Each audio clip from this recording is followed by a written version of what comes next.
Hi, and welcome to my working table. My name is Lisbeth, and I'm a Danish abstract mixed media artist who also likes to do other things, slow stitching and other crafts. Finally, we have had a few days here where it feels like summer in Denmark. So I was thinking maybe it was the time for me to show how I eco-dye my papers. Eco-dyeing is one of the ways you can make marks or print or fabric or papers. There are many other ways you can do it, but eco-dyeing is a fun way to make marks or patterns on your things. I am no expert in this subject at all, and perhaps I will succeed with this, perhaps I won't. Last year I did 3 small batches like these in size, and I can remember how I did it, but the ingredients I can't quite remember, but we'll see. So if you're more interested in this, yeah, you can find lots of videos on YouTube on eco dyeing, both on fabric and on paper. I have this watercolor paper. It is from a brand called Hanemühle. It's a German brand, and it is 425 DSM. It is quite heavy or thick, and is good quality.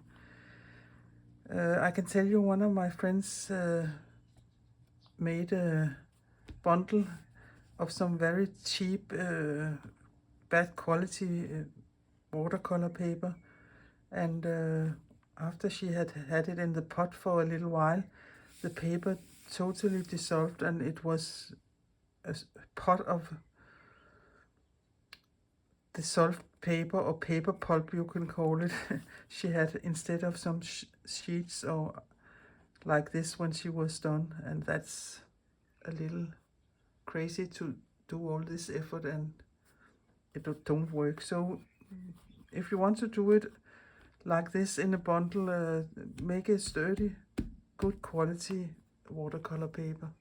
I have been out in my garden here this morning and picked some different flowers and leaves and weed and things, and some of them I don't know if they will work, and some of them I hope will work, but we will have to see.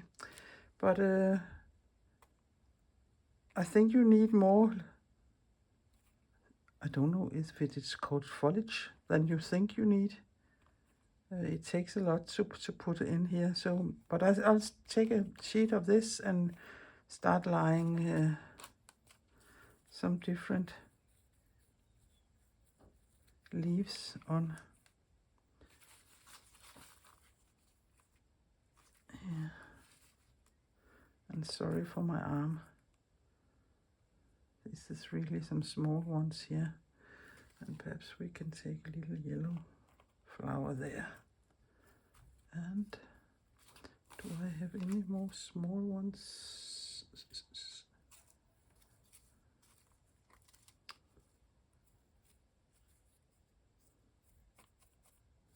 Yeah. And then I put all this here with the backside down, and then I would put a layer of other things. Ouch, ouch, ouch. That was I think it is called raspberry, but I'm not sure.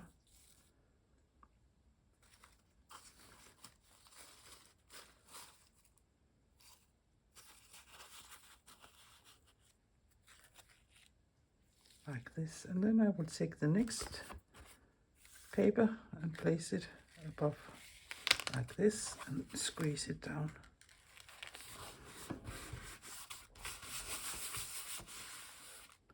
Like this.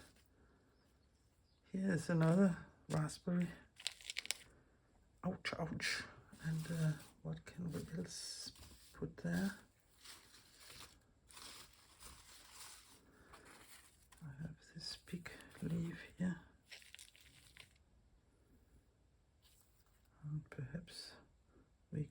this there. And then I will take some and put them the opposite way. Here I have a big chestnut leaf there. Put that down there. And perhaps we can put that there. And again, like this, and squeeze it.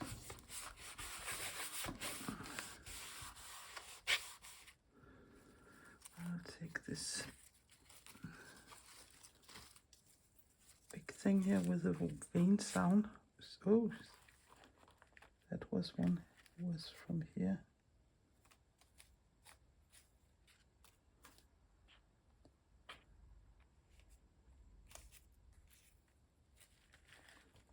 I cut it off there, but I won't cut all the bits off.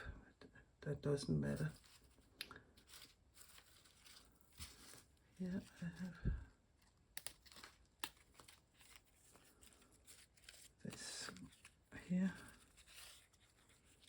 and I think I will turn the leaves the same way, like this, because if it ends up nice, I think I will bind them for a book, like a book.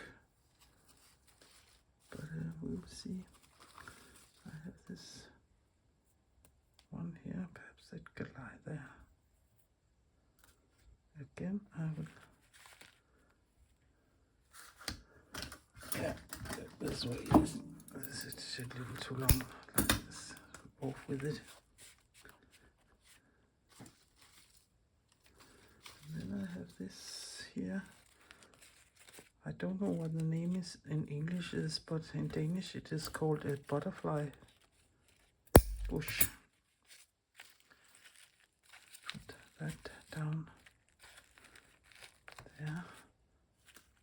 And perhaps we can take this big leaf up here. And what else? This one here. And a small strawberry there. And again, squeeze it down like this. Yeah.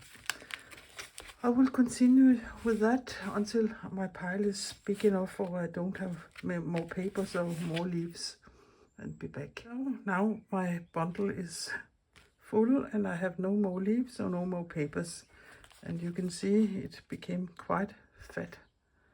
And now to the tricky part. I have this twine here. It is linen twine, and it is an old weaving yarn. I think it was, I used it when I was weaving for the warp. It is really a sturdy one. You can break it with your hands. You have to have a scissor. And then it is about really making this tight. And turn it around. And then it's like wrapping Christmas packages.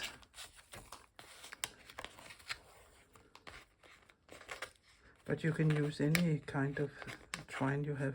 It doesn't have to be this one. It's just because I have this one. Here, there it was. And now I will really drag as much as I can. And the closer the papers and the leaves are together, the better print you will get, I hope. And now is the time where you really could use another hand.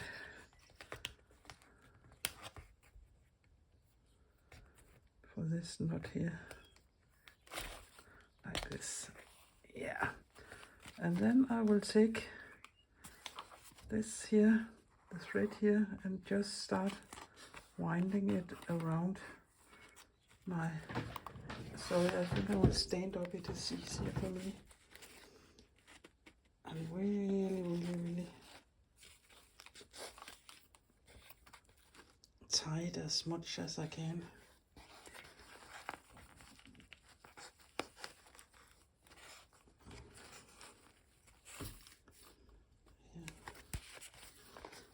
can go a little the other way. Really tight.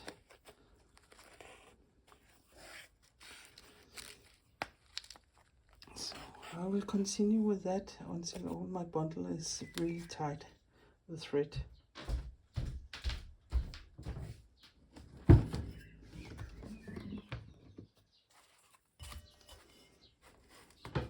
Put water in my bowl, my pot now.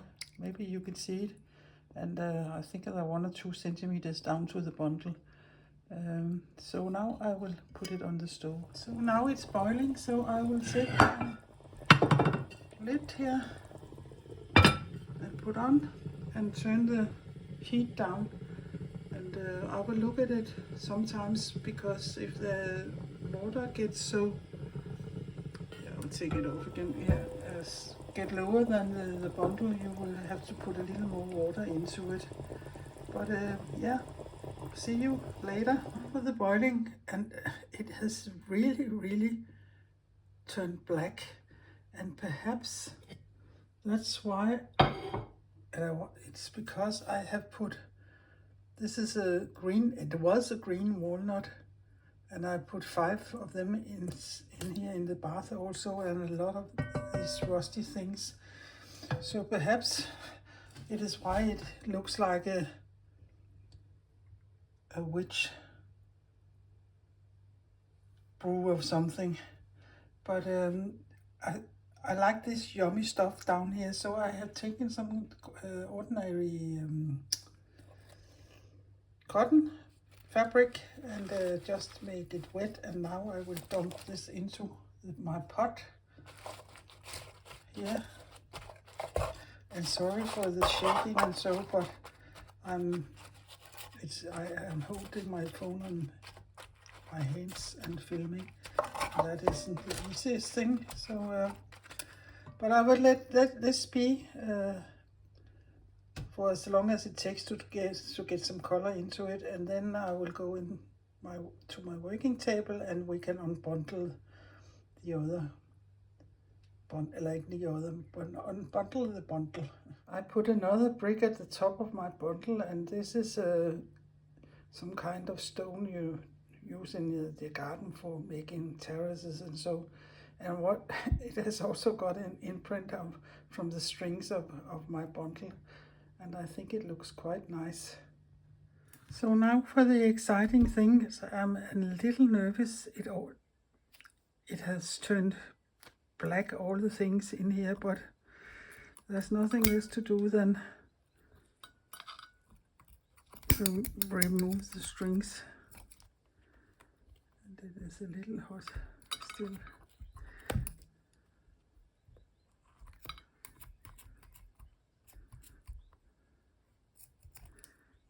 It isn't so easy to cut in with this with threads or twine, or what you should call it.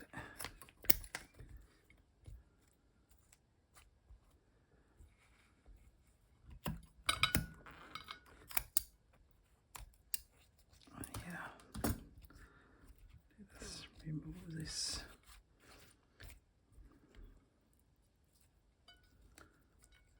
All the strings here.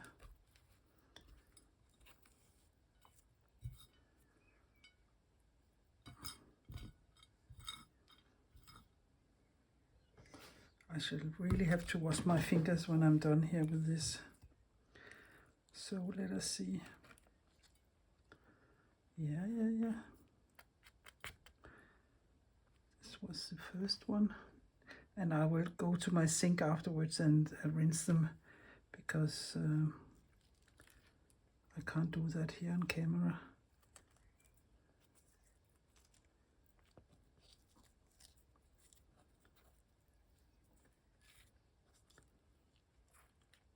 Put some yellow and black things, so I think it has worked.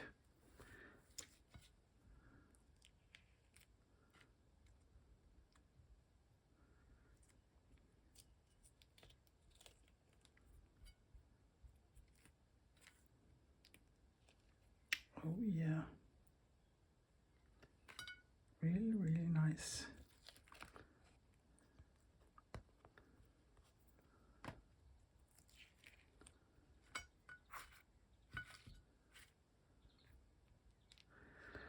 Ooh, I'm so happy this was a success.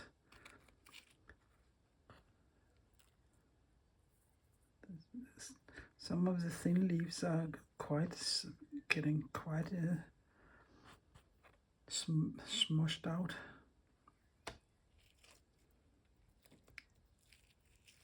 Oh, yeah. That looks nice too.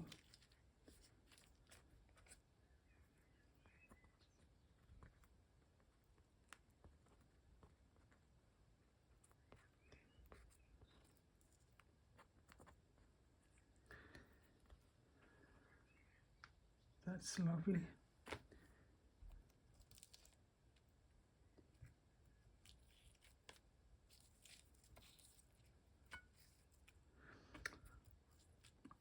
I think these lavenders makes very good impressions. You can clearly see them. Yeah, this, yeah, it's just some leaves.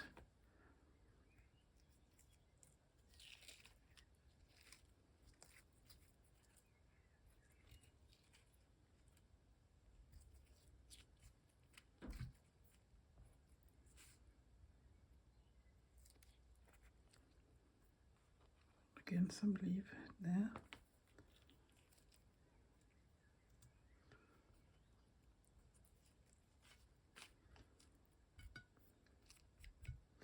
Normally I don't like, that's wrong to say, but purple isn't a color I normally gravitate to, but I like this color here.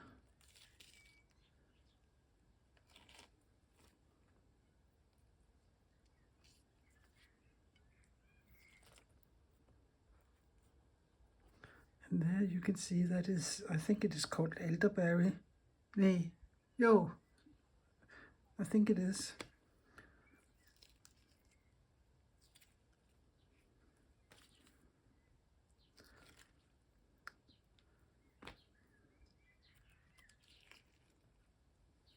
Oh, not over there.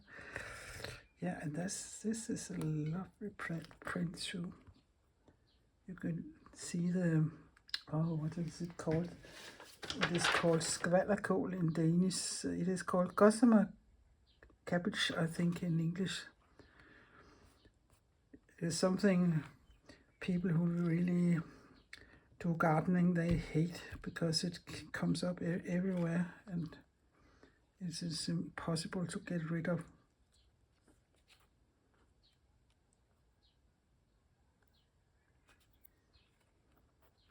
Yeah, that was the lavender, and how lovely. That is so nice. I think I will have to make a batch only with lavenders, and I have to do it right now because they are blooming right now. This must be the biggest success this year.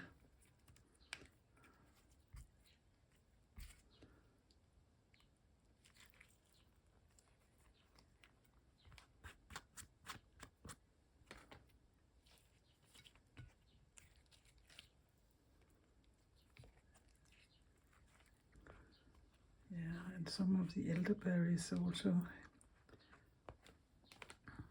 Oh yeah, that is nice. Sorry for saying, oh yeah. But it's like Christmas, you don't know what you get. This is also a very nice print. And I think I'm done. Yeah, that is the last one. Yeah, I will take them to my sink and rinse them, and then I will show them to you. And then I will dry them, and I know they will be a little paler when you dry them, because yeah, so it is. So I have rinsed them under the running tap, and I have a little problem there, and that can as well be me. I put my scissors here when I try to cut the strings, because it's the only place the paper is a little damaged. But they are quite wet yet, so I will see if I can do something about this, or else I will use the other side. I don't know yet, but I won't show you them all now, but I will show you some of them I find is very successful. And this one I really adore, the lavender here, and there's an impression of something there. I don't know what it was, and I can't remember what it was. And this here was the gossamer garbage there, and that is a nice impression too. And I think this was elderberry, and something red came off there. This was elderberry, I know, and that is also a nice print. Some of my prints have dark lines around them, some places and not other. And that is because I haven't been very careful when I stack them, so this must have been peeking out from the bundle. But I don't think that matters. In fact, I quite like it. And there is another one with my lavender flowers. That is so nice. And this one here, a single one. And again the gossamer garbage. Yeah, but I will dry them, and at the end of the video I will put photos of them all.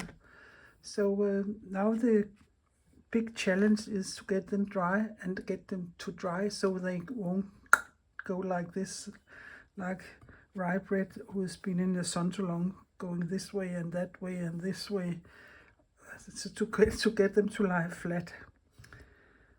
Yeah, I'm so sorry. I was just checking my videos and I can see I have lost some footage, and instead I've taken a lot of pictures me walking from my studio to the kitchen, and that isn't very exciting. But I can tell you the things that was in my pot was 10 bags of Earl Gray tea, 10 millimeters of white vinegar, and some rusty bits. And at the last moment I dropped in, I think there was 5 or 6 small green walnuts in this size here. That was in the pot, and I boiled it for 1.5 hours. So that's is cleared now, hopefully. I don't know if I've become any wiser about which leaves works and which leaves don't work, because then you should do like a scientist and write everything down for each page you make, but I haven't done that. But I know that the more acid there is in a leaf, and for instance oak and strawberry and chestnut are good leaves. I also think there's a plant called geranium, I don't know how to pronounce it. It is a summer plant, or perhaps a plant you can have it inside all year. That also make great impressions. But there's nothing to do but try and see if it works, and if it doesn't work, yeah, bad luck, try again. So here I will just make it, I have had all these lying under a big board out in my garden, and it is sunny right now, and they are still a little damp. And then I have been iron them on between 2 sheets of baking paper, and they are still a little damp. And then when I'm done showing you them now, I will put them under my big fat brick here for at least a couple of days before I do anything, and then I really hope they will lie flat. And then it is my plan to make a bound book. I think I will make a slipknot binding with them, and take my colored pencils and perhaps highlight some of the things that could need a little highlighting, and that would be that. But let us see here. I really don't know where this green came from. I think it's the only place that is such a green color. But this one is lovely. And you can see they are being a little more, not pale, but lighter than they were when they were quite wet. And here is some yellow rust peeking through of some kind. And on the back too. And again, the lavenders. A little greenish stuff there also. But I really think they have become so nice. And I'm glad I succeeded here. These are also very nice. And perhaps it would have worked differently if I had been doing it on fabric. I don't know. I seldom do fabric. I like to do it on paper.